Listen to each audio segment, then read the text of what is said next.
Hi, welcome to Luxury in Moderation, where we appreciate the finer things in life without going overboard. My name's Joanne and I love talking about luxury handbags and other lifestyle products, so please make sure to subscribe if you want to see more videos on these topics. First, I'd like to wish everyone a happy Independence Day because it is 4th of July here in the US, and that's why I have a little bit of my red, white, and blue going on. Today, I'll be reviewing this LV handbag, and I don't know if I'm pronouncing this correctly, but it's the Mahina Stella PM bag, and it's in this taupe color. So this is the handbag. And first of all, I want to explain that this handbag came to me secondhand twice over. And by that I mean that my sister actually bought this handbag off of Fashion File used, and it was in a very good condition. And she used it for a few months and didn't really love it, so that's why she passed it on to me. And I've been using it for a couple of times as well, and I think that I have the same issues with the bag as my sister did, so I'll kind of go into that and explain what I think are the pros and cons of this particular handbag. So just to give you an overview of the handbag, it is 13 inches wide, 6 inches in depth, and then 11 inches tall. And it does come with two top handle bags, a zip closure, and there's zips from both sides. And then it has a detachable shoulder strap, which is just a piece of leather that is adjustable and is in the same color as the bag. And it does have 4 feet on the bottom, and the inside of it is a brown suede interior. It has one big zip pocket in here, and then on the other side there are 2 smaller slip pockets. So it does come with the padlock down here, and then you have the keys to the padlock just hanging off the key fob here. So first of all, I think that this handbag is very beautiful. I kind of love the slouchy look, so you can see the folds here, and I think that just gives an extra texture and detail to the bag, and it makes it more interesting rather than just a flat surface. But I think for the most part, the reason why this bag doesn't really work for me is this soft and supple Mahina leather. So this leather is calfskin leather, and it's perforated with the monogram pattern throughout the entire bag. And I actually think that this pattern and this leather is very beautiful. So I was looking on the LV website, and even though I don't think it's a leather that they currently use in their current collection, they did come out with a lot of bags in this leather just a few years ago. And I still see a lot of those bags relisted on the secondhand websites like The Real Real or Fashion File. And I was still tempted to buy one of these bags because, again, I think that the pattern on the leather is really pretty. It just looks really elegant. It has that monogram look and the essence of the LV pattern, but it's not so in your face like in their normal canvas. And LV came out with a ton of different colors in this particular leather, like the traditional black and cream, but also pink and even a light green. So I thought that it would be really interesting to have a beautiful leather piece in this pattern and in this leather.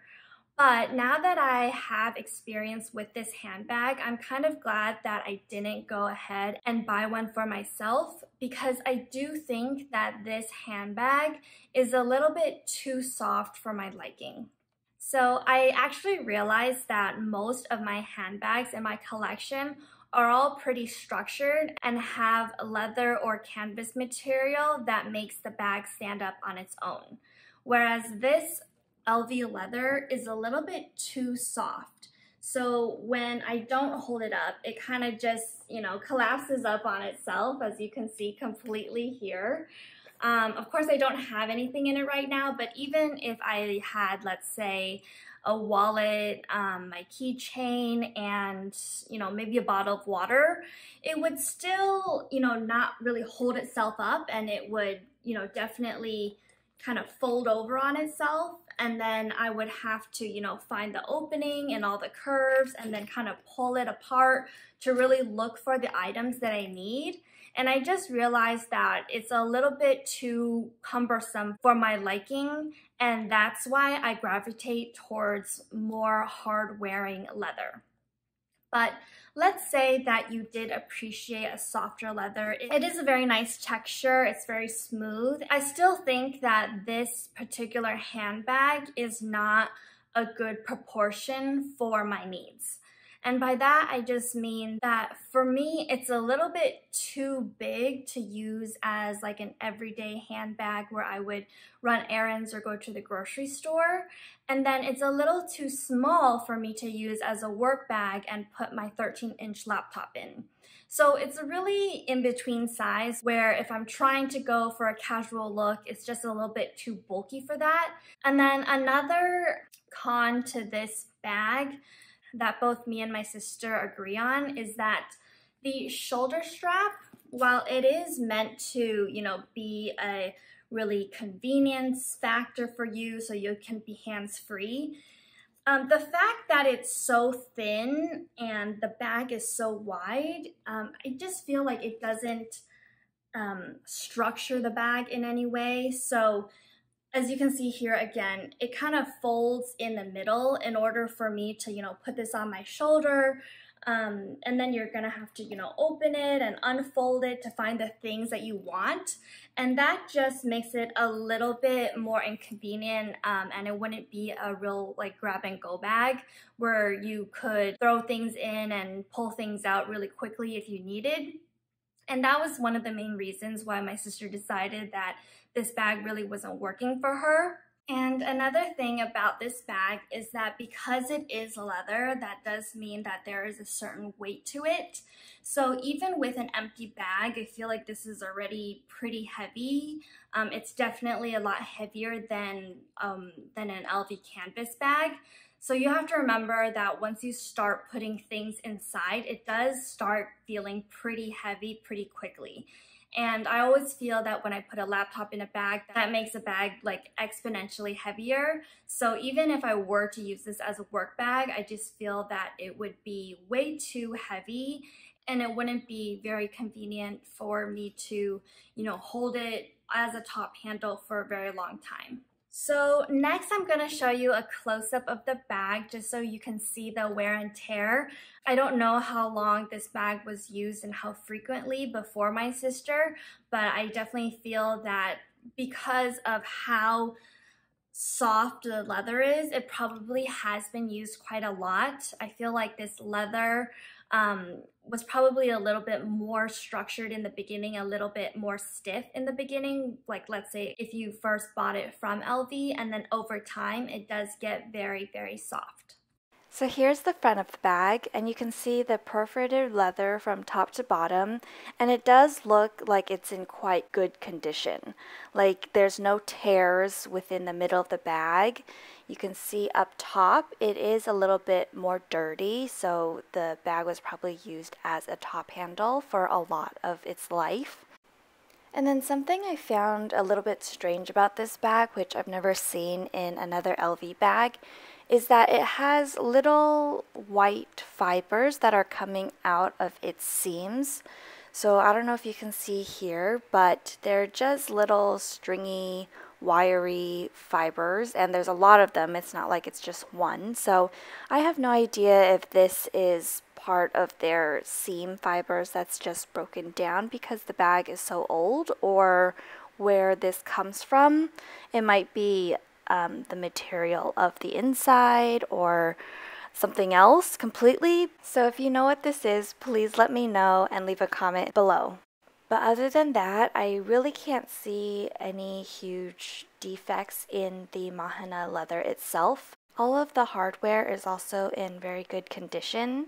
So you can see that they are embossed with the Louis Vuitton name, and there are not any huge scratches on any of them. The buckle has been kept in great condition, and the strap itself, the leather, is almost pristine. There is some white scuff marks on the seams of the strap, and that's probably a little bit of a sign of wear and tear. And then the only other sign of wear and tear I could find was on this clasp for the top handle. So you can see that the corners have worn away and it's black, but other than that, the bag is in pretty good condition. So here's a quick model shot of the bag on me as a shoulder bag. It is empty, so it's going to collapse on itself, but the zipper is very smooth and it does have a lot of capacity. And as a top handle, I just feel like it's a little bit too big for my frame. So I've just thrown my work laptop in here and a couple of notebooks and like a thermos that I would normally bring. And I would say that this feels like, I don't know, 2 or 3 giant textbooks, like a chemistry textbook and like a calculus textbook, and I feel like I'm just carrying around a boulder. So let me just try this on as a shoulder bag. So trying this on as a shoulder bag, you can see, it looks a little bit nicer when it's full. You can zip it up, so it does definitely fit a 13-inch laptop nicely. I would say just nicely, but in terms of style, it's not really casual, it's not really formal, so I'm not really sure, about this particular color and this particular style together. For me, I probably would have chosen another color if I was going to use this as a work bag. For me, it just feels a little bit like dull and dark and a little bit more mature for what I'm looking for right now. But it's definitely, I can definitely shoulder the weight of the bag a little bit more as a shoulder bag. Yeah, I would definitely not want to wear it on my arm like this. I would definitely get red marks right here on my arm. For me, I didn't really choose this bag. I didn't really choose the color and the size of it, and that's why that probably doesn't really fit into my lifestyle and what I would need a bag for.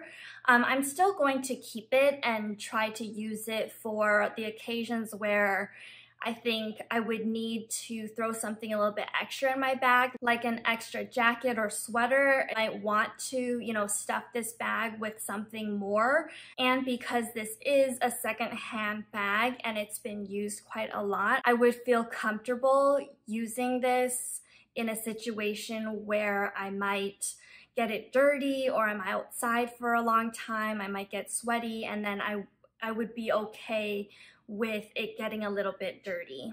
So overall, I would say that I am quite impressed with the quality of the leather itself. It is quite beautiful, it is very soft, it is very buttery, and it does wear well over time. You can see that even though the trim was a little bit scratched up and dirty, most of the rest of the bag looked almost new. But in practicality and in use, I don't think that this leather would ever suit my lifestyle. I just like a more structured bag for myself. So if you are considering getting one of the LV bags in this leather from the secondhand market, I would really just make sure, check in with yourself to see if you're okay with having a floppy bag that won't stand up on its own. For me, that's a really irritating point that I just don't like to deal with. But if you're okay with that and you think that, this leather is as beautiful as I do, and you're okay with how heavy it can get once you start putting things in, I would say go for it. It will probably age pretty well. And I hope you enjoyed watching. I hope that my review of this secondhand bag has been helpful to you, so you can see how this kind of leather ages over time. And I hope that you'll subscribe and join me on my journey to talk more about luxury handbags. Please leave me a comment below and let me know what you think, what you're interested in learning, and I will see you in the next video. Bye!